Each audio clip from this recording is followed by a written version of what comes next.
Oh my goodness, are we going to have some fun, Kurt? We're going to turn it over to that pretty gentleman right over there, if I can get my finger pointing right, to Kurt Anderson, and he's going to take it away. You know what, Damon? You're the best finger pointer that I know. I really, and I mean that I sincerely. I don't tell that to many people. I'm like, you are. Try one more time. Usually it's like this. Why did you do that? Why did you do that? Yeah. That's just to our wives, right? Like, you know, when something's wrong, it's just like we point at ourselves, you know. Like, there you go again. So, all right. Hey, happy Monday, everybody. Welcome for just what an absolute honor, privilege. We have Emily Ting in the house. Emily, happy Monday. How are you? Happy Monday. I'm doing good. How about both of you? Oh, my goodness gracious. If we were any better, Damon, you might have to call 911 on both. Yep. Right? Is that how that goes? Yep. So, Emily, we are thrilled to have you here. We've got a ton to unpack, lots to uncover. You are a speaker at the Industrial Marketing Summit coming up in Austin, Texas in March. We're going to do a deep dive there. But before we go there, I have a little question for you. Are you ready? Are you sitting down? You ready? Yeah. Okay. Emily, when you were a little girl growing up, who was your hero? Who did you look up to? Who just like showered you with unconditional love when you were a little girl growing up? Who was your hero? Who was my hero? Wow, that was not what I was expecting when I was a little kid.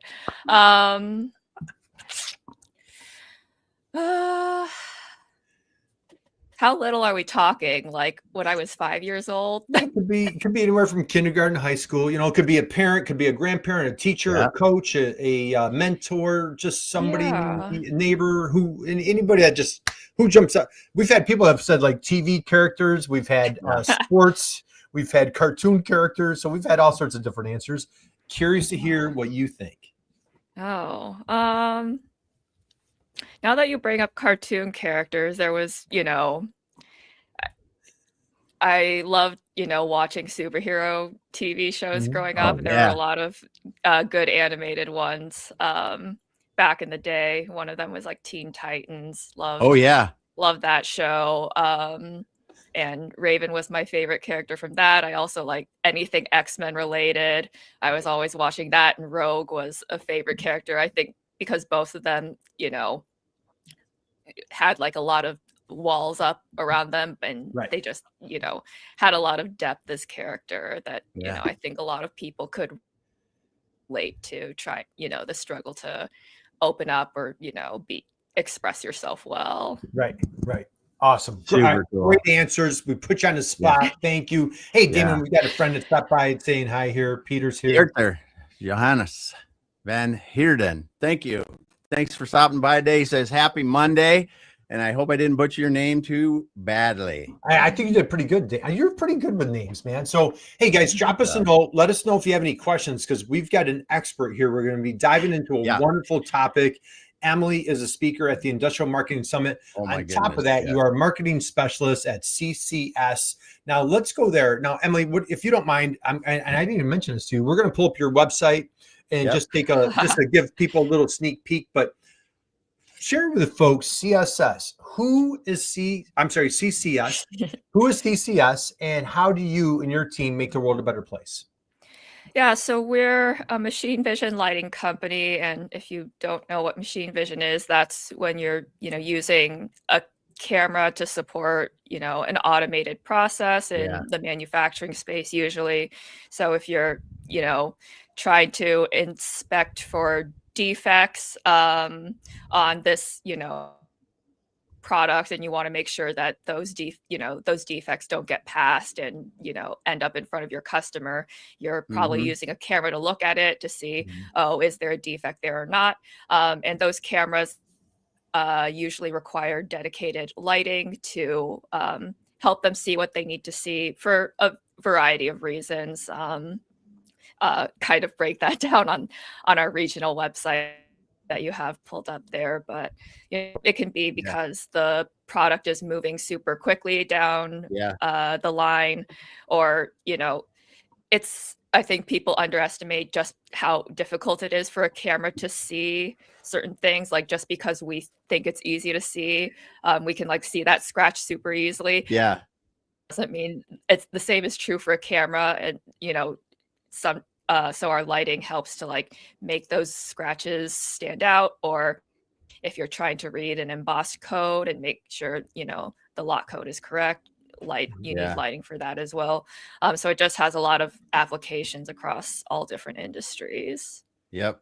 I remember the first time I ever saw it. I was at a show in Chicago and I saw machine vision inspecting spark plugs at high speed. And I'm like, oh my goodness, the cameras, the lighting, everything, because they were expecting, I think it was for quality and like the gap in a spark plug they were doing. And, you know, like you said, a scratch on something, or even for some simpler applications like potato chips coming out of a fryer to go, this one's too dark, you know, and there's all different kinds of things that they use cameras for in manufacturing. Like that's real high volume and they do a wonderful job. Yeah. Yeah.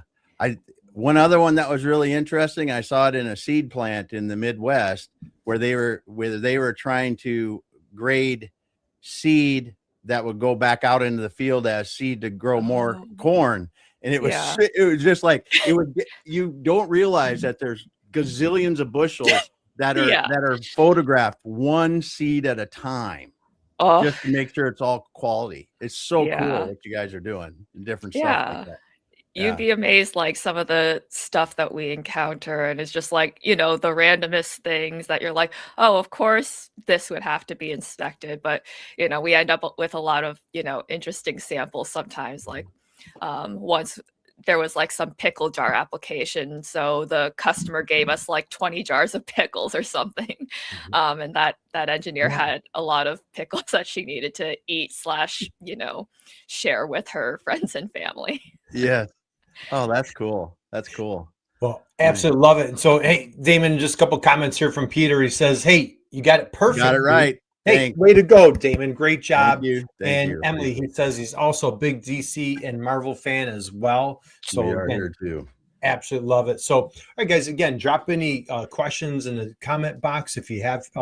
Emily, now I want to go here. So when you come out of college, did you see yourself as a B2B marketing guru, or like what did that look like when so we talked about when you're a little girl growing up, when you got into college, did you see this path? Now you've worked at corporate in Japan, you're here in the States. Talk a little bit about your journey coming into B2B marketing. Yeah, I had some experience in the tactical side of marketing already. You know, I'd done internships while I was in college, and it was, you know, managing social media accounts, for example, or doing basic website development things. And I had enjoyed that. So my majors in college were international relations and East Asian studies. And like pretty quickly on, I had decided, you know, going into diplomacy or whatever was not something I was interested in. So, but I was just like, you know, I don't really care about that, like career wise. These are all subjects I like. So might as well just take the 4 years to enjoy studying them, learning what I can about, you know, all this interesting stuff. And then, you know, after that, my career can be something completely unrelated to those majors. So yeah, I wanted to go into some type of marketing. And like I said, my dad had a friend who had a friend who worked at CCS America at the time, and they were looking for a marketer at the time, but because, you know, I had expressed interest in that and I, you know, spoke Japanese, they said like, why not, and hired me. Awesome. Nice. Well, hey, it's always nice having friends and family that have that are in high places, right? So exactly, gravitate to this wonderful career. Now, just what are some of the challenges that you face as a marketer on a regular basis? I know we're talking a little bit kind of like coming into year end. What's for our marketing friends out there that are manufacturers, what are some of the challenges you have, and how do you navigate through some of those challenges? Yeah, planning in advance is always the challenge, right? However much time you think you need, you probably need 2 or 3 times more, just because, you know, there's budget approval, for example, and it can be very hard when you're, you know, director of sales and marketing, who I report to, always, has a million priorities and finding the time to say like, hey, can I have money for this? And she might say, I need to think about it because it, is a pretty big chunk of money. And then maybe she doesn't have time. And when I ask her about it again, she's like, I haven't had a chance to think about it. So there's the challenges like that. And especially in manufacturing, I think where so much of what we do relies on having like physical objects, or, building physical demos, for example, for a trade show. It's not as easy as like, oh, I forgot to do this post. I'll, put it up right now. It's no, like, we forgot to order this part, and now that we're asking them about it, the lead time is like 6 weeks, and we have to, ship everything in 4 or something. Yeah. So if you're not careful, you fall into that logistical trap very often in marketing and manufacturing. Yeah, you bring up a good point. And like, if you're doing trade shows, as you're talking about, the planning for those is intense. And if you're doing multiple trade shows every year, like you said, okay, what are we doing at them? How are we preparing for that physically? And then digitally, you have to worry about that too. Yeah. Exactly. Very cool. So, all right. So mentioning trade shows, let's slide into the conference. So you are speaking at the Industrial Marketing Summit in Austin, Texas, March of 2026.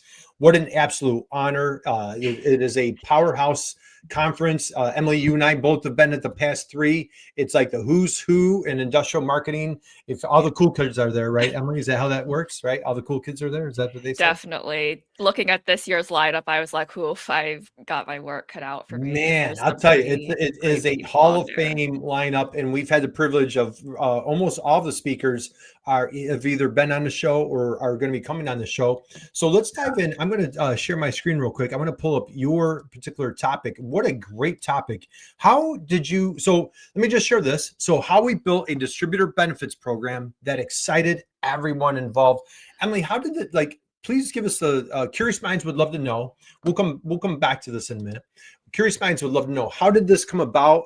Damon, we run into this all the time. The sensitivity, the delicateness. I don't know what the right word is, right? Yeah. How delicate it is maintaining like that distributor relationship. Sometimes it's great, sometimes not so great. Emily, tell us the background, what was going on that led you to this presentation. Yeah. I guess from the start, I was, debating whether to submit an application.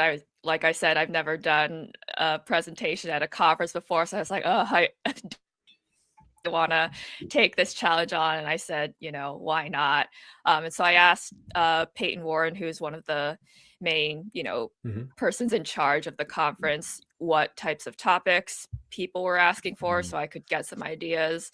And I wasn't surprised to hear that, distributor marketing was a topic that came up in manufacturing. A lot of us, have most, if not all, of our business coming through distributors. And it just so happened that this year we, redid and launched a new and improved benefits program for our distributors.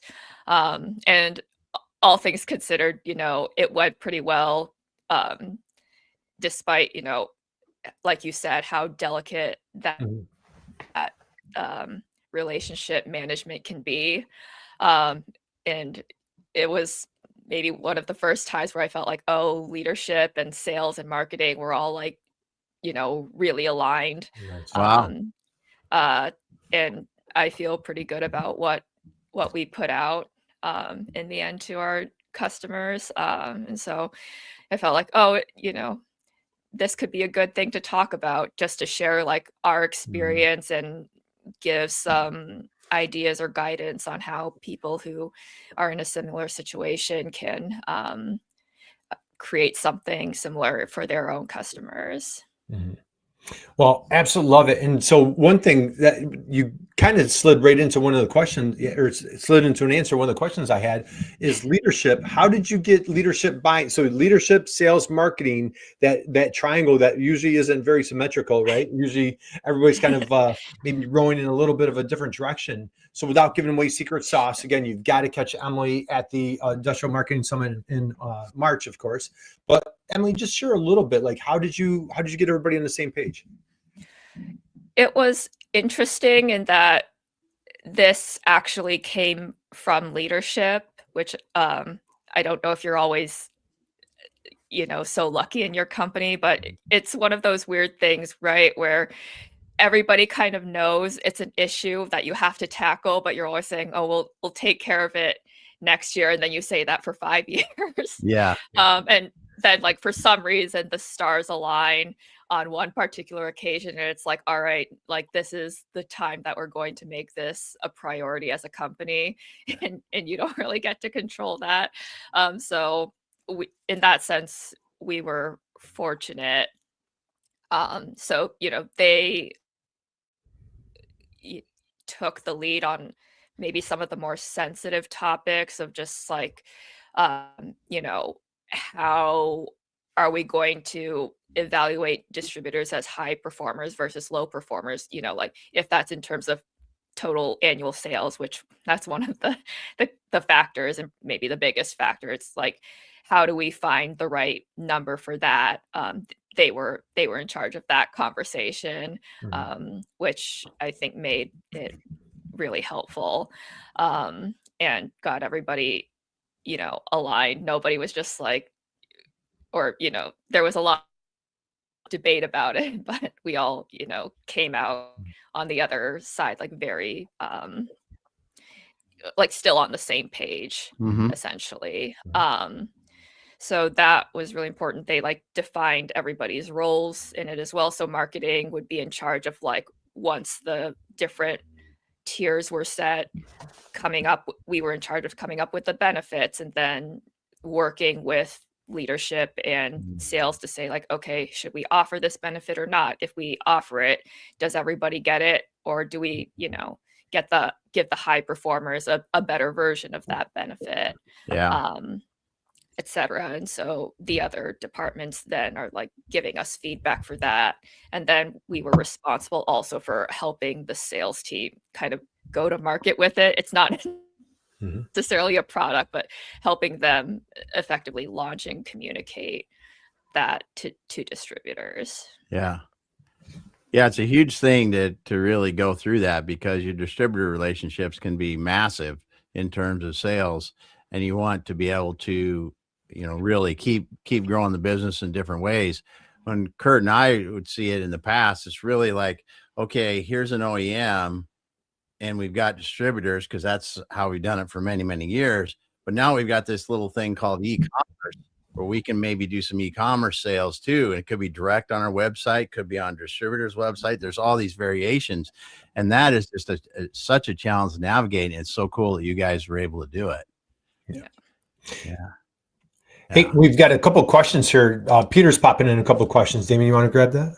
Any governments or compliance challenges that come up within the B2B manufacturing marketing space? Any pointers for how to navigate them? So, yes, Emily, do you have those kind of things that you're dealing with? Yeah, I mean, especially because we're a global company, so especially like the European regulations, they like we inevitably like have to follow those, even though we're not, selling we're not selling our products in Europe, but obviously the company as a whole is. So I always, is it pronounced Ross, Rohs, ROHS? I don't know if you guys are Rojas. Yeah. Oh, Rojas. Perfect. It's always like tomato, right? Yeah. It is. So that's one of the big ones. Recently also, I think there were some in Asia that are starting to come up, and it's a challenge because then you have to apply for the approval compliance for all of them, and that can be a big chunk of money. I think there was actually one product that our our headquarters developed a few years ago, but because of some regulation standard in the US, we weren't able to sell it in the Americas, but like other regions of the world, like Asia and Europe, didn't have that issue. So it was, it's kind of funny. So yes, definitely governance and compliance challenges. Yeah. So good. Yeah. And Peter's on a roll. We've got another question for you, Emily. You ready? Here we go. Damon, what do you got? Oh, this is a good one. Is relationship management a function of the manufacturing marketing side?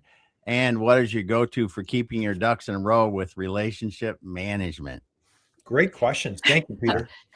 What are your thoughts there, Emily? Short answer is I don't know. I think I don't succeed at it all of the time.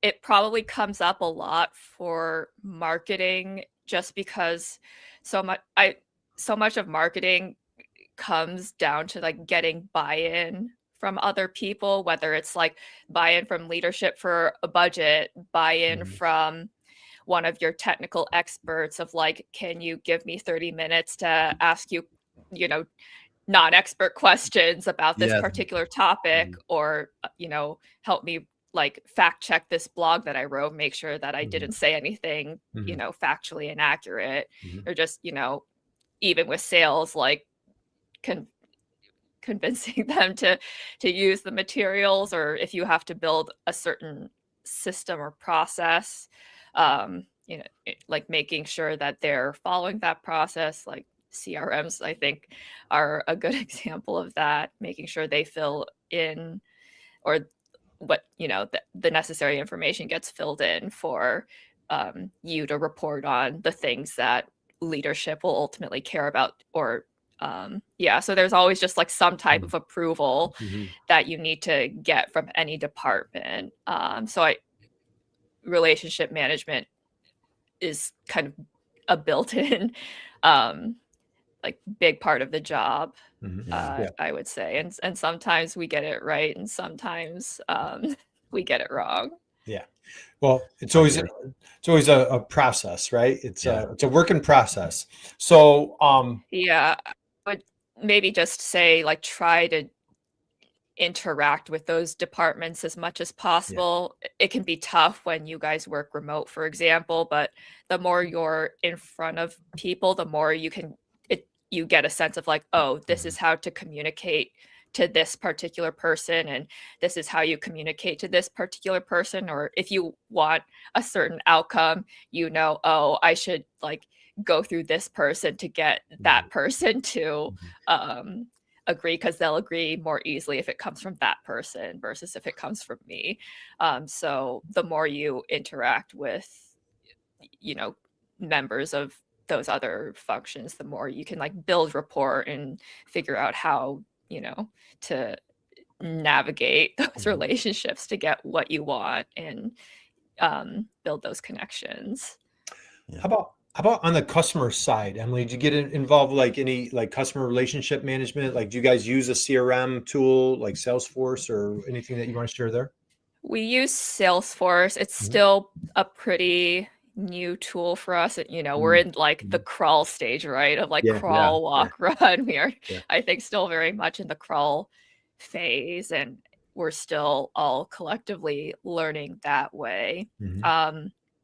In terms of marketing being in front of customers, aside from like trade shows, for example, one of the ways we get in front of customers is like in-person trainings. That was another thing we made a bigger push for this year. So, and that was mostly marketing led, and that helped us get in front of customers as well.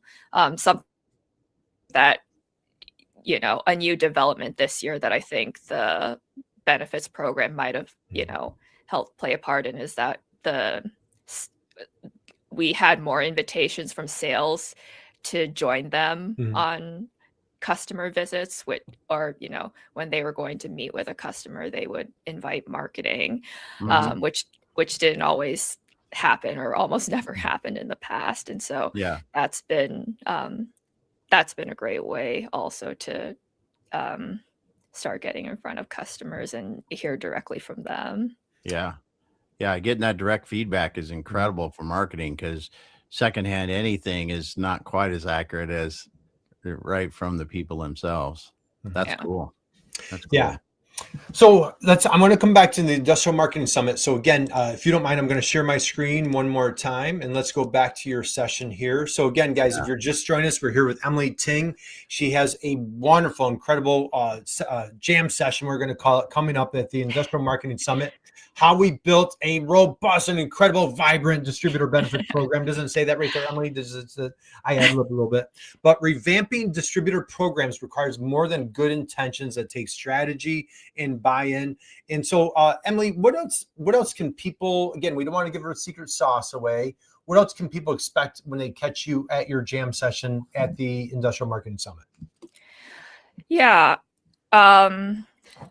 They can expect basically the story of how, like, from start to finish, how our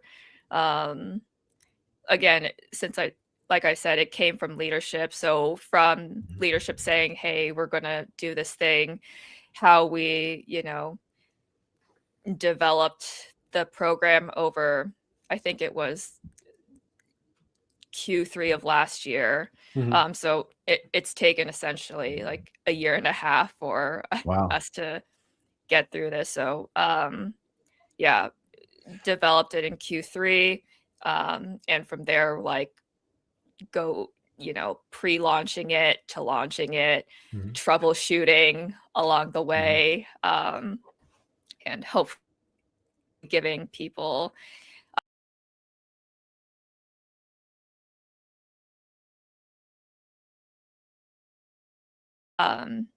tips or things to consider, so that they can adapt it to their own situation. Because I'm aware that it's one thing to be a components manufacturer and selling through distribution, and that is not, or some of the advice I give might not necessarily apply well in other manufacturing situations. So I'm doing my best to, like, show the nitty gritty, but also show a higher level of, take a step back and ask yourself these questions to find out what works best for your company. So yeah, everything that went right, and even some stuff that went wrong. Yeah. Well, and with that, and Emily, we'll start winding down here. I'll be respectful of your time. Is there a particular culprit, or is there something that you've seen where many, as Damon was saying, like the OEMs that have those distributor relationships, is there a common culprit that you see where people just whiff or miss, or just kind of causes that chaos? Or is it just kind of an accumulation of different things? Any thoughts there? In terms of things they get wrong, I'll talk a little bit about it in the presentation, but I heard a good piece of advice from a distributor who isn't in our industry, not in the machine vision industry, but was in the industrial, manufacturing space. And one piece of advice he gave was, don't create a lot of friction for your distributors, whatever you're, ultimately going to do for them. If you make it harder for them, or you make it too hard for them, then that can hurt the relationship. And when you don't leave, I like the specific example he gave was, like, they were forced into, like, using this very specific tool or something, and it made, I don't remember the specifics, but it made things a lot harder for them, and that ultimately hurt the relationship. So that's something you always need to keep in mind, like, when you're coming up with benefits, what types of systems and processes is that going to require you to put in place, and how does implementing those affect you and the customer? Yeah. If it creates a lot of friction for the customer, you probably want to reconsider. And if it creates a lot of friction for you, in some cases, it doesn't matter. Like some things are just, so important that you have to accept that you're going to have to do some hard work. Mhm. But in other cases, you can decide the hard work is not worth it and not offer that benefit. So that's where it can get really personal for, company to company. Yeah. And I think the key, what you're saying there is like those win-win-win relationships is just, when you dedicate yourself to helping your distributor, because I mean, basically they are your sales rep, like they are a partner to you. Yeah. And sometimes it becomes like almost a little adversarial or confrontational, but I love the line that you have right here, get the blueprint and, it's strategic, sustainable, and profitable. That's the key. Profitable for everybody, because if it starts getting, if your distributors, like, hey, gee, we're being a little bit too generous, that can be detrimental. If vice versa. So it's like really keeping that healthy balance, right? Yes. Yeah. And making it simple so it doesn't cause the distributor a lot more extra work, because they're trying, they got multiple brands they're trying to deal with, and if you're the hardest one to deal with, that might affect your sales with them. Exactly. Yeah. Yeah. Keep it super simple. So, all right, let's just do a quick rundown. So again, guys, if this has not been on your radar, March Get it 3rd on the through the radar. 5th. What's that, Damon? Get it on the radar. Get it Industrial on marketing. the radar. So, guys, we've got March 3rd through March 5th, 2026, Austin, Texas, the Industrial Marketing Summit. All sorts of amazing, incredible speakers. If you just Google Industrial Marketing Summit, you will check out the website. Again, Emily and I just mentioned earlier, we've been to the past 3. They are absolutely wonderful. They have Rand Fishkin for the keynote. They have workshops here, and all these folks have been on the show. You can catch replays of these where they're giving previews. Jake was on the show not too long ago. We've got Damon. We've got Mandy coming up next month. Jim's been on the show. We've got Dale has been on the show. And then, of course, here's our dear friend, Emily. Yeah. Emily, as we wind down, parting thoughts, why on earth, like they need to pull out their credit card today and sign up for Progressive. Now, we don't make a penny, so we're not making any, we have no skin in the game. So we're not trying to sell anything or be salesy, but this just really is, it's the who's who. It's just a wonderful environment. The energy is just off the charts. It's so warm, so positive, so supportive. Everybody's eager to offer up their experience because everybody is, had to wear lots of different hats. Some of them have worn it more successfully than others. So something that's like super basic to them might be like mind blowing to you, and vice versa. I think industrial manufacturing marketing is its own type of niche, and the advice that you get for marketing in general doesn't always work, or you need to kind of weave in more like the specific constraints that you see in manufacturing that you don't get in other industries per se. So this is a great place to get advice for those like really specific situations. Yep. Hands-on experience and just the networking alone, they always say like the water cooler conversations. Plus, I don't know, Emily, what you think. The food is phenomenal. They do a really good job at the venue. And so again, guys, yes, put this on your radar. We've got, as a matter of fact, the gentleman right below you, Josh, is going to be on the show next Monday. We're going to be promoting the Industrial Marketing Summit again. And from there, all right, Emily, we're going to let you go because I know you've got a really busy week ahead of you. As we wind down, I have one last question for you. Best business advice. What is the best business advice that you've ever received that you would love to pass on to our friends out there today? Best business advice. Business advice. Oof. Another really big question to end on. I started with a big question. We got who is your hero growing up? And I think we heard a lot of the Marvel characters, and now we're going to close out with best. And everybody's on the edge of their seat, like they're hanging on the edge of the seat. They're like, "Oh my goodness, Emily, what do you have for us?" Yeah, best business advice.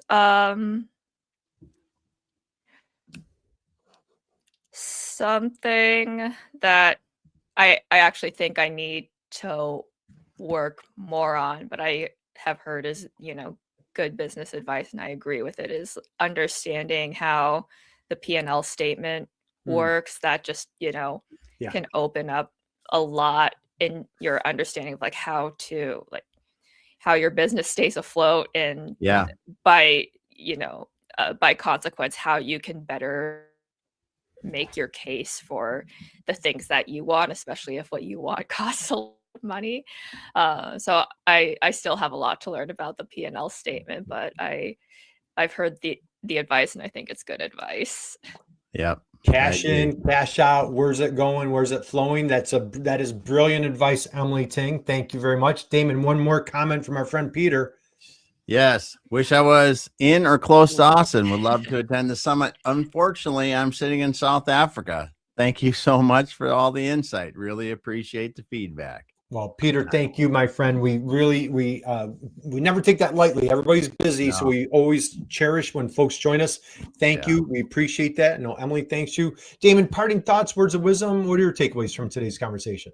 Well, I think this is like you said, Emily, in manufacturers that utilize just distributors in their sales process. I mean, you really have to think about it and get everyone involved to make sure it's something that is really beneficial for everyone. And it's going to be great to hear what you have to say at Austin. That's right. Yeah. Looking forward to it. All right. Awesome. Well, Emily, hang out with us for 1 second. And hey, for those of us that have been hanging out for the past 30-some minutes, how about a big round of applause for Emily Ting, just absolutely crushing it. And again, even our friend Peter, I don't know. I think, do they do a virtual? I don't know if they do a virtual marketing summit. Maybe. They have a pass, I think, that will let you access recordings of all the sessions. Yeah, I think you can get a virtual pass. So for those of us that are able to make it, love to see you in Austin at the beginning of March. And if not, boy, we just wish everybody a wonderful, incredible holiday season wherever in the world that you happen to be today. And stay safe, stay warm for those of us in cold weather. And Peter, I think it's summer for Peter. He's like, we